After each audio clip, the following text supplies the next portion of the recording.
السلام عليكم ورحمة الله وبركاته. ازيكم يا حبايبي؟ عاملين ايه؟ يا رب تكونوا بخير وبأحسن حال ان شاء الله. النهاردة يا حبايبي معانا فيديو جديد كده. كل سنة وانتم طيبين الأول، ويتعاد عليكم الأيام بخير، ويبقى عيد سعيد عليكم كده وعلى المسلمين أجمعين. ربنا يخليكم ليا، وهتوحشوني ووحشتوني اليوم اللي فات ده اللي انا ما نزلتش فيه. معلش بقى اعذريني، كنت تعبانة شوية. ربنا يخليكم لي يا رب، ما يحرمنيش منكم ويحرمنيش من تعليقاتكم الجميلة. اللهم صل وسلم وبارك على سيدنا محمد. ألا بذكر الله تطمئن القلوب. احنا يا حبايبي متعودين مع بعض دايما قبل ما بنعمل اي حاجة كده بنذكر الله. تعالوا بقى نشوف عملنا ايه النهاردة. حاجة هتشوفوها كده هتقولوا لنا صورها لنا على طول يا ام حنين. تعالوا نشوف عملنا مع بعض ايه. عملنا يا حبايبي مع بعض النهاردة المخروطة الجميلة دي. تعالوا نشوفها ونشوف طريقتها عاملة ازاي، وان شاء الله هتعجبكم. ولو وصلتوا معايا لحد هنا ما تنسوش اللايك والاشتراك علشان يوصلوك كل الفيديوهات بتاعتي الجديدة. هنجيب يا حبايبي حلة زي ما انا وريتكم في اول الفيديو كده، وهجيب فيها ملح، وهجيب فيها سكر، وهنزل على العجينة كده باللمية اللي انا بقولكوا عليها دي.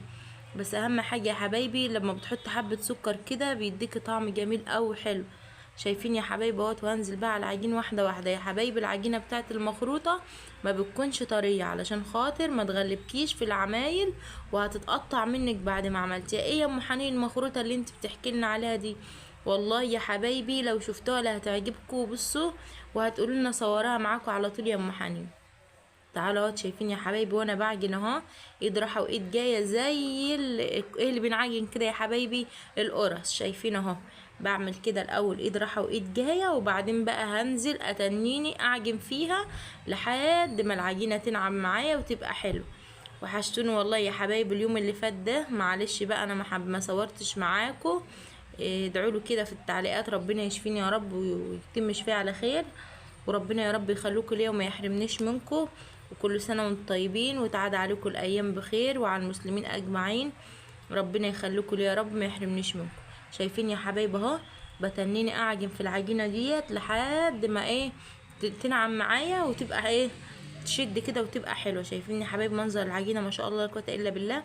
وتعالوا نشوف بعد ما عملنا كده عملنا ايه تاني اهو. تنيني اعجن في العجينة قدامكم لحد ما تنظبط معايا كده اهو. شايفين يا حبايبي؟ مفيش حاجه تعب. امي بس كده اعملي حبه مخروطه لعيالك، عيالك هيفرحوا بيكي والله ما شاء الله. وبتبقى طعمها جميل وخفيفه وحلوه كمان عن المبروم. والله يا حبايبي بصوا كان عندنا عزومه كده ربنا يخليه يا عم وحمايه دايما على طول كده بنفطر يوم الوقفه دي مع بعض.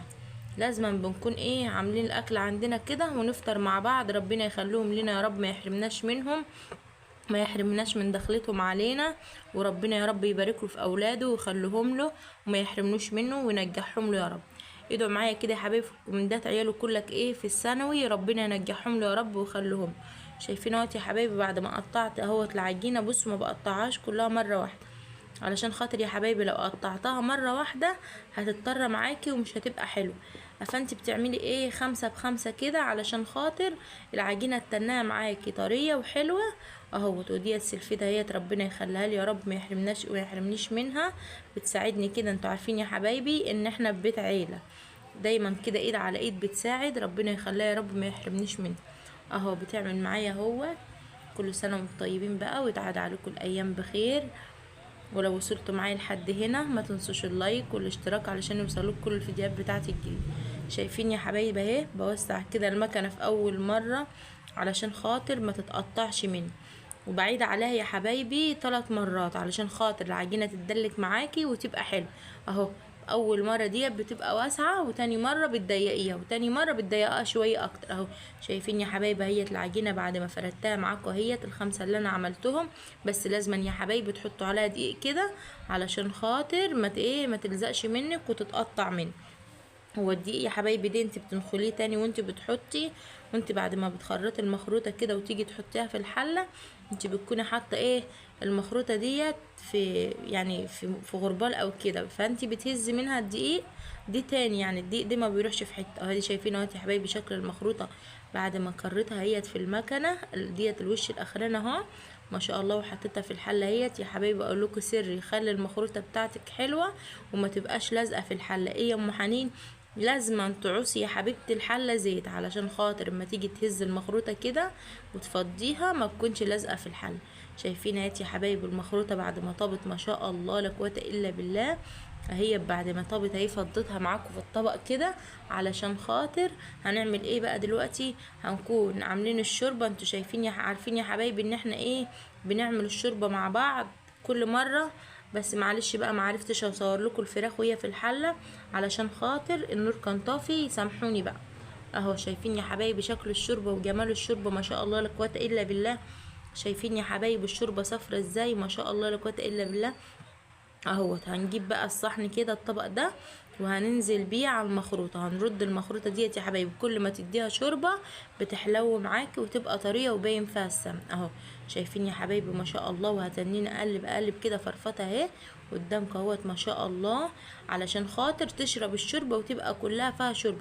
وتقلبي من تحت لفوق كده وتحطي وتروحي ايه مفرفضه كده علشان خاطر تبقى معاكي حلوه وتبقى طريه ما تزورش اللي بياكل وما يتخنقش ما شاء الله يا حبايبي زي الكنافه. بالله عليكم ديت ما تستاهلش لايك منكم وتعليق جميل من بتاعكم كده. انا بحبكم وبحب اشارككم معايا في كل حاجه. ربنا ما يحرمنيش منكم وربنا يدومكم نعمه في حياتي يا حبايبي. اهي بعد يا حبايبي ما حطيت عليها الشوربه ما ينفعش لازم أن تحطيها في الحله تاني علشان خاطر لو انت عملتيها كده هتتعجن منك وتولعي عليها وتبوخيها تاني لما تشرب الشوربه اللي فيها ديت علشان خاطر تبقى حلوه معاكي وطريه وما تزوركيش وانت بتاكلي.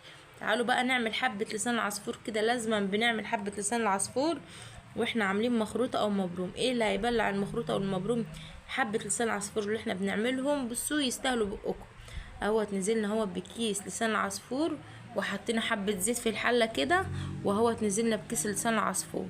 اهوت شايفين يا حبايبي بقلبه معاك اهوت. لازما بياخد اللون الذهبي علشان خاطر اما هتسيبيه شويه هيفتح معاكي. لازما بتديله اللون الذهبي ده. شايفين يا حبايبي بعد ما احمر معايا اهوت ما شاء الله لا قوه الا بالله. ما تحرقهوش عشان ما يبقاش لونه اسمر معاكي وهيبقى شكله وحش. وشايفين يا حبايبي اهو بعد ما زودته. لو وصلتوا معايا لحد هنا ما تنسوش اللايك والاشتراك علشان يوصلوك كل الفيديوهات بتاعتي الجديده. معلش بقى معرفتش اصور لكم الا الجماعه قاعدين وانتوا عارفين الدنيا كانت صيام. معلش بقى بصوا يا دوب لحقت كده ايه اخر لقطه وهم ها خلاص قربوا يخلصوا اكل. شايفين يا حبايبي اهوت ما شاء الله بعد ما خلصنا الاكل قمنا بقى فرشنا الفرش النهائي تحت عند حماتي وحماية ربنا يخليهم لنا يا رب وما يحرمناش منهم. شايفين يا حبايبي منظر الشقه تحت جميل ازاي. والله يا حبايبي انا كنت عايزه اصور لكم معايا فوق برضو بس اصورها لكم في فيديو تاني علشان خاطر انا بحب اشارككم معايا كده ما بحبش افوت لقطه الا لما بتكونوا انتوا معايا. شايفين يا حبايبي منظر تحت اهوت. كل سنه وانتم طيبين وتعاد عليكم الايام بخير وعلى المسلمين اجمعين وربنا ينصر اهل فلسطين وينصرهم على من يعاديهم. الايام ديت يا حبايبي كده الدعوات فيها بتستجابي. ادعي كتير لعيالك ربنا يخليهم لك وما يحرمكيش منهم ولجوزك ولاهلك كلهم. يعني الايام ديت يا حبايبي الدعوات فيها بتبقى مستجابه وبالذات يوم الوقفه ده بيبقى الدعوه فيه مستجابه. يعني ايه عند ربنا على طول اي حاجه انت بتدعيها ربنا بينفذها لك على طول. السلام عليكم ورحمه الله وبركاته. مع